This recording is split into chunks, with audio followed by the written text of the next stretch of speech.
찬양하고 계십니다.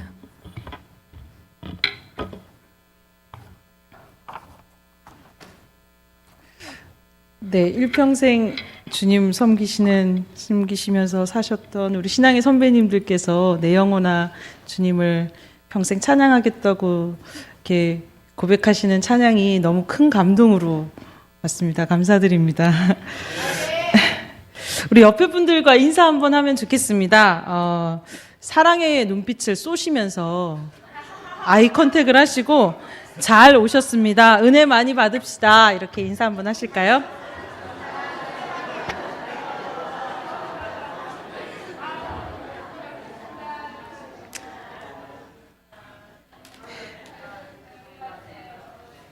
네, 지금 제가 은혜 많이 받자 이렇게 인사를 하자고 했는데요. 엄밀히 말하면 예배는 은혜를 받는 것이 아닙니다. 받는 시간이 아닙니다. 예배는 내가 중심이 되어서 은혜를 받느냐 못 받느냐 이것을 결정하는 것, 그것이 초점이 아니라 우리가 함께 모여서 하나님을 높이는, 하나님이 중심이 되는, 하나님만 초점이 되는, 하나님께 초점이 맞춰져야 하는 것, 그것이 예배입니다. 오늘 아침부터 예배와 모임과 또 이렇게 여러 봉사로 점심시간 이후에 이렇게 많이 피곤하시겠지요? 그렇지만 하나님을 높이는 이 귀한 예배 시간에 우리의 모든 신경이 깨어서 하나님만 높이는 시간을 우리가 하나님께 드리면 좋겠습니다. 그럴 때 하나님께서 우리에게 선물로 큰 은혜를 베풀어 주실 것입니다. 한 가지 질문하겠습니다. 바쁘고 할 일 많은 이 시기에, 이 시대에 이렇게 주일 오후 예배 시간까지 나와서 예배를 드리는 이유가 무엇입니까?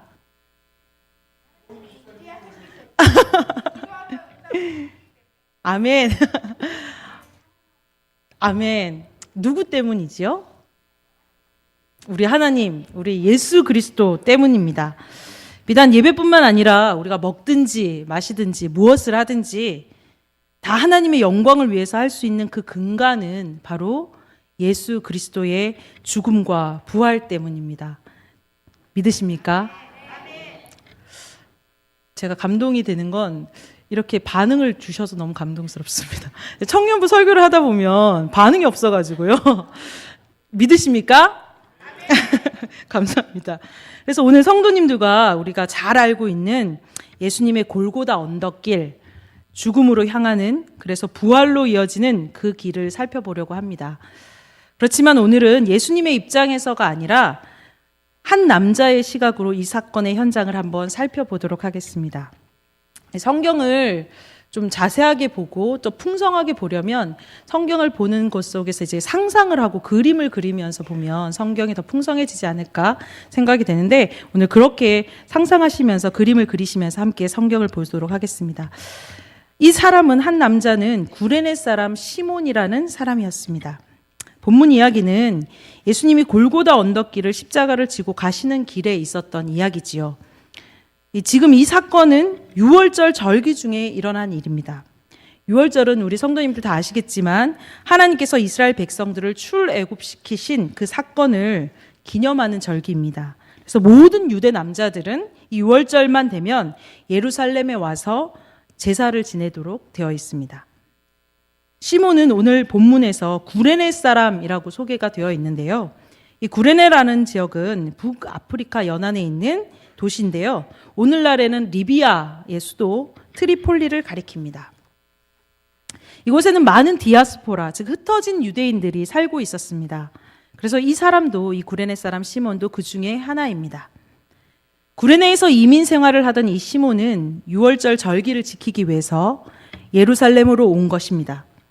예수님이 체포당하고 십자가를 지시게 된 사건의 전말을 알고 있지 않았던 이 사람은 아마도 매년 그랬던 것처럼 절기를 지키려고 예루살렘으로 향했을 것입니다.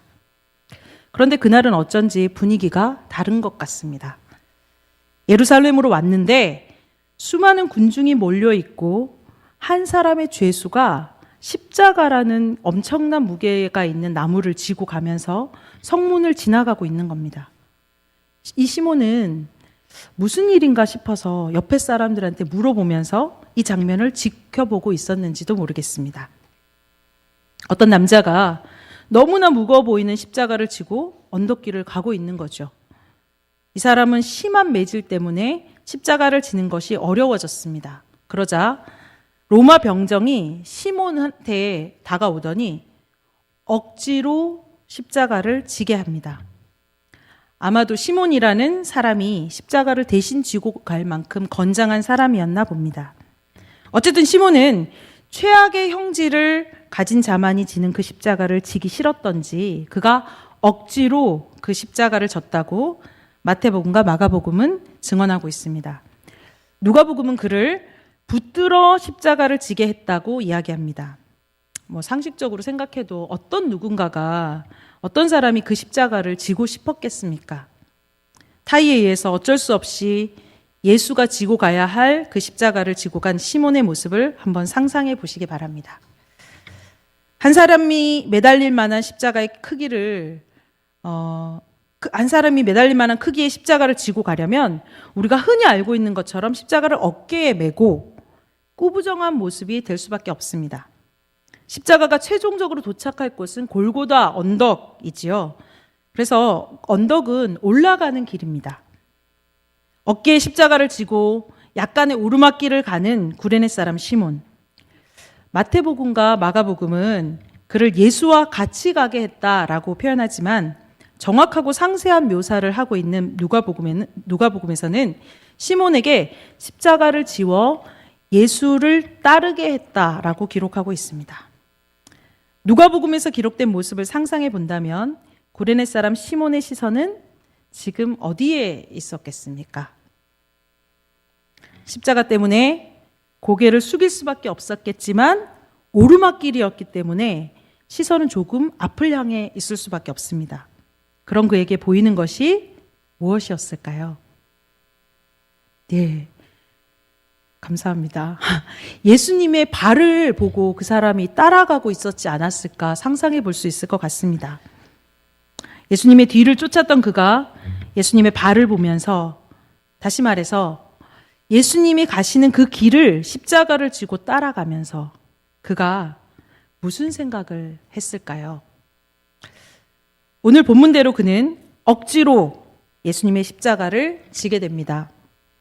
흔히 한의원 표현대로라면 정말 재수가 없는 날입니다. 해외에서 살고 있는 유대인인 그는 지금처럼 매스미디어가 발달되어 있지 않은 시대였기 때문에 정확히 예수가 어떤 사람이었는지 몰랐을 겁니다.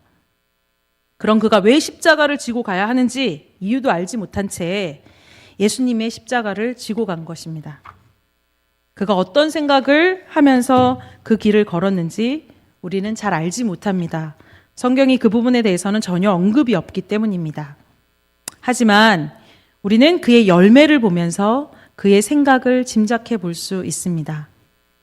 오늘 보면 마가복음에는요, 마태복음과 누가복음에는 없는 표현이 나옵니다. 그것은 구레네 사람 시몬이 알렉산더와 루포의 아버지라는 것입니다. 마가복음에서만 이 사실을 밝히고 있습니다. 그러면 이 알렉산더와 루포는 누구일까요? 오늘 또 하나의 본문인 로마서 16장 13절에는 이렇게 기록하고 있었죠. 주 안에서 택하심을 입은 루포와 그의 어머니에게 문안하라. 그의 어머니는 곧 내 어머니니라. 이 로마서는 사도 바울이 로마 교회 교인들한테 쓴 편지글이잖아요. 그 중에서 16장은 바울의 긴 안부가 적혀 있는 것입니다. 조금 전에 읽은 13절에는 루포와 그 어머니에게 문안하라 라고 하면서 그 어머니는 바울 자기의 어머니다 라고 이야기합니다. 이때 당시 루포와 알렉산더는 초대 교회에서 유명한 지도자였습니다. 많은 성경학자들은 마가복음의 루포와 알렉산더가 로마의 루포와 알렉산더와 동일한 인물로 봅니다. 마가는 마가복음을 로마에서 기록을 했죠. 로마에 거주하고 있던 그 마가가 유명한 인물이었던 알렉산더와 루포를 알고 있었을 겁니다. 그래서 그는 의도적으로 구레네 사람 시몬이 그들의 아버지였다는 사실을 언급하고 있는 겁니다. 이것은 무엇을 의미합니까? 초대교회 유명한 지도자였던 알렉산더와 루포의 믿음의 뿌리는 누구로부터입니까? 그들의 아버지인 구레네 사람 시몬이 예수님을 대신해서 억지로 십자가를 지고 난 이후에 그 시몬은 자신과 가족이 구원을 받는 생명의 신앙을 얻게 된 것입니다. 이 한 사람이 예수님의 십자가를 지고 간 것으로 인해서 그의 가정 전체가 구원을 받게 된 것입니다. 뿐만 아니라 그의 아내는 사도 바울의 믿음의 어머니가 되었고요. 그의 아들은 초대교회의 지도자가 되었습니다. 참으로 존귀한 우리 성도 여러분, 오늘의 설교 제목을 저는 억지로의 은혜라고 붙여보았습니다. 억지로라는 말에는 작은 따옴표를 붙여보았고요. 이 은혜라는 말에는 큰 따옴표를 붙여보았습니다. 여러분, 은혜라는 말이 무슨 뜻입니까? 무슨 말입니까? 어떤 집회에서, 예배 현장에서 설교 말씀을 듣거나 기도를 하거나 찬양을 드릴 때 마음속에 막 감동이 있고 우리의 감정 상태가 기분이 좋으면 그것이 은혜입니까? 아니면 일상생활 속에서 자신에게 좋은 일이 생기면 그것이 은혜입니까? 혹 내가 계획한 대로 기도했더니 착착 맞아 떨어지고 내가 계획한 대로 진행되는 것, 그것이 은혜입니까? 어떤 것이 은혜일까요? 맞습니다. 세 가지 다 은혜일 수 있습니다. 그런데 제가 이렇게 말씀드리고 싶습니다. 은혜란 하나님이 개입된 상태, 내 삶 속에 하나님의 개입 그 자체라고 말입니다. 우리가 말씀을 듣거나 기도와 찬양을 드리거나 일상생활 속에서나 어느 때든지 하나님께서 우리의 감정과 이성과 의지와 내 습관과 생활 속에서 개입하시는 것, 그것이 은혜입니다. 때때로 그것이 감동을 불러일으킬 수도 있고요. 우리의 의지를 작용할 수도 있지만 그렇지 않을 수도 있습니다. 오늘 구레네 사람 시몬의 삶에 개입하신 하나님의 은혜를 그래서 저는 억지로의 은혜라고 붙였던 것입니다. 그가 그 십자가를 지게 되는 순간, 그 십자가를 지고 가는 동안 그것이 억지로 지워짐으로 그의 마음 상태가 좋지 않았겠죠. 하지만 자신의 의지와 상관없이 십자가를 지게 된 그것이 그에게는 은혜인 것입니다. 예수님이 십자가를 지고 가실 때 수많은 군중들이 그의 고통을 지켜보고 있었지만 하나님이 억지로라도 개입하지 않은 사람들은 예수님의 죽으심과 더더구나 부활과는 상관없는 그저 수많은 무리의 구경꾼에 불과했습니다. 하나님께서 시몬의 삶에 억지로라도 개입하신 것, 그것이 그에게는 은혜인 것입니다. 그 사람이 일평생 살면서 그 순간의 경험이 잊혀졌겠습니까? 예수님이 자신의 죄를 위해서 십자가를 지고 가시는 그 길에 자기가 대신 그 십자가를 지고 갔는데 그 순간의 경험이 잊혀졌을까 싶습니다. 때때로 살면서는 그 순간의 기억보다 눈앞에 닥친 현실이 자신의 삶의 무게가 더 크게 느껴졌을지 모르겠지만 그러다가도 그는 그 순간에 자신의 삶의 무게보다 그리스도의 십자가의 무게를 떠올리고 또다시 떠올리면서 내가 그 십자가를 져야 했는데 우리 예수님이 대신 져주셨구나 라고 생각하면서 일평생 감사하지 않았겠습니까? 그 십자가를 진 것이, 억지로라도 십자가를 진 것이 구레네 사람 시몬에게는 은혜였던 것입니다. 그의 삶에 예수 그리스도가 개입하셨기 때문입니다. 저는 개인적으로 찬송가 442장 저 장미꽃 위에 이슬을 이 찬양을 너무 좋아하는데요. 설교 후에 이 찬양 함께 부르게 될 것입니다. 후렴구 가사가 이렇잖아요. 주님 나와 동행을 하면서 나를 친구 삼으셨네. 우리 서로 받은 그 기쁨은 알 사람이 없도다. 이렇게 찬양을 합니다. 시인은.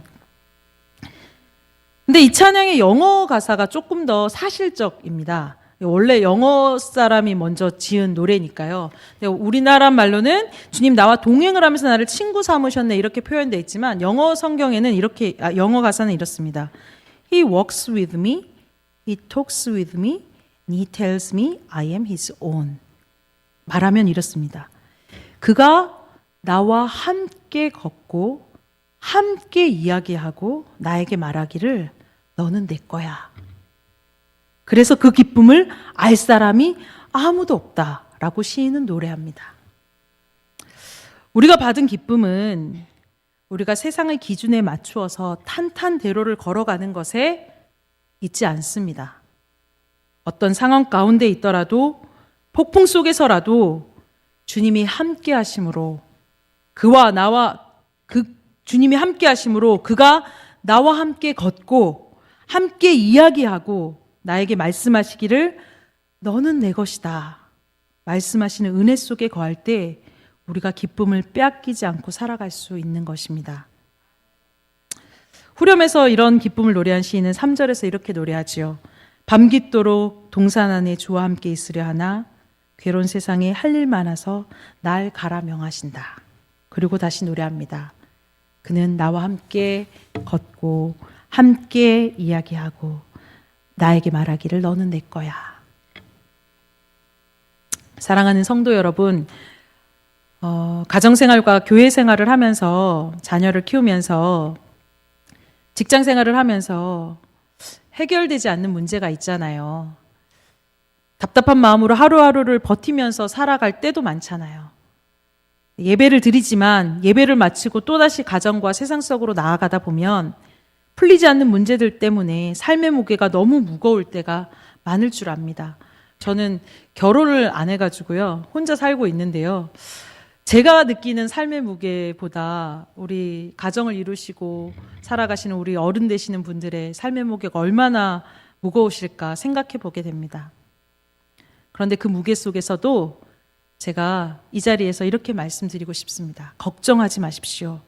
하나님의 은혜는 우리의 삶 속의 하나님의 개입은 우리의 의지와 상관없이 억지로라도 개입하십니다.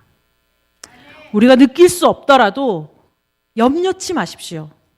하나님의 의지는 우리의 감정보다 앞서십니다. 옛말에 거거거 중지 행행행 리각 이런 말이 있잖아요. 걸어 가다 보면 알게 되고 행하다 보면 깨닫게 된다라는 말인데요. 믿음의 여정도 이와 같습니다. 우리가 믿음으로 걸어 가다 보면 알게 되고 믿음으로 행하다 보면 깨닫게 될 것입니다. 그것이 하나님의 은혜이며 하나님의 나라는 그렇게 만들어져 간다는 것을 말입니다. 주일에 예배를 드리면서 충만한 은혜를 받으셨습니까? 이 마음으로 돌아가면 모든 일이 내가 계획한 대로 순조롭게 진행이 되고 상황이 바뀌어 있을 것 같습니까? 이 믿음대로라면 뭐든지 할 수 있을 것 같습니까? 이 또한 바른 은혜는 아닙니다. 은혜는 하나님의 개입은 내가 계획한 대로 일이 잘 풀리고 상황이 변화되는 것이 아니라 때때로는 상황을 견디는 은혜로, 때때로는 심지어 어려움을 알고도 상황 속으로 들어갈 수 있는 용기로, 나의 힘든 헌신과 희생으로 누군가가 생명을 얻는 것으로 그 모습이 드러날 수도 있습니다. 예수님의 발을 보고 걸어갔던 구레네 사람 시몬의 길은 십자가의 길이었습니다. 내 의지가 아닌 하나님의 의지와 하나님의 계획으로 우리 또한 그 십자가의 길 위에 서 있습니다. 이 십자가의 길을 함께 걸어가시기를 바랍니다. 세상에는 하나님의 은혜가, 하나님의 개입이 절실한 곳이 너무나 많습니다. 돈과 배움과 힘의 유무로, 성별의 차이로, 종교의 이유로 하나님의 존귀한 형상이 무참히 깨어지는 곳, 인간의 이기로 그토록 아름답다 하셨던 하나님이 만드신 자연이 파괴된 곳, 인간의 악한 본성으로 분열되고 깨진 세상 속으로 십자가의 길을 걷는 우리가 하나님의 은혜로 나아가십시다. 누구도 걷지 않는 곳에 한 사람이 걸어가고 또 다음 사람이 걸어가고 그렇게 함께 걸어가서 길을 만들어 보십시다. 그렇게 하나님의 뜻이 하늘에서 이루어진 것처럼 이 땅 가운데도 이루어지도록 그렇게 기도하라 가르치셨던 예수님의 가르침대로 하나님의 나라를 함께 이 땅 가운데 가정과 직장 가운데 이루어 가십시다. 그 길을 걷는 우리는 외롭고 힘든 고행을 하는 사람들이 아니라 어느 누구도 알 수 없는 기쁨을 소유한 사람들입니다. 왜냐하면 내가 너희와 영원히 함께하리라 말씀하신 주님께서 오늘도 우리와 함께 그 길을 걸으면서 아들아, 딸아, 너는 내 것이다 라고 이야기해 주시기 때문입니다. 그 하나님의 은혜가 예배를 마치고 삶의 자리로 돌아가서 고난주간 주님과 함께 거하는 저와 여러분들의 삶에 충만하시기를 바랍니다. 함께 기도드리겠습니다. 늘 우리와 함께 걸으며 너는 내 것이라 이야기하시는 주님 참 고맙습니다. 그런데 우리는 때때로 하나님이 어디 계신지 알 수 없고 침문만 하고 계시는 것 같을 때가 있습니다. 소망하기는 우리의 눈과 귀를 여시고 마음과 생각을 여셔서 우리 삶에 주님이 개입하시는 은혜를 분초분초 느끼며 살아가게 하옵소서. 더욱 소망하기는 때때로 삶의 무게가 무거워서 우리의 눈이 어두워질 때도 있겠으나 그때조차도 우리 삶에 늘 주님이 개입하고 계심이 믿어지는 은혜를 허락하셔서 시대 가운데 주의 사명을 감당하는 주의 성도들이 되게 하옵소서. 예수 그리스도의 이름으로 기도드립니다. 아멘.